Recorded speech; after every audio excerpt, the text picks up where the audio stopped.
সময়টা 19 শতকের মাঝামাঝি। দেবেন্দ্রনাথ ঠাকুরের সাথে স্টিমারে চড়ে আসাম ভ্রমণে বেরিয়েছেন রাজনারায়ণ বসু। কিন্তু মুশকিল হলো সেটা ছিল একটা সাহেবী স্টিমার। খানা পিনাও সব সাহেবী ধাঁচের।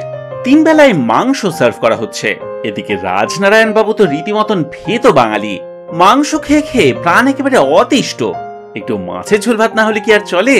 এমন সময় স্টিমার যেই ঢাকায় পৌঁছলো, অমনি রাজনারায়ণ স্টিমার থেকে নেমে চলে গেলেন তার এক বন্ধুর বাড়ি। সেই বন্ধু ছিলেন আবগারি কমিশনার ডনেলি সাহেবের হেড কেরানি। সেখানে গিয়ে বন্ধুর কাছে একটু মাছের ঝোল আবদার করলেন।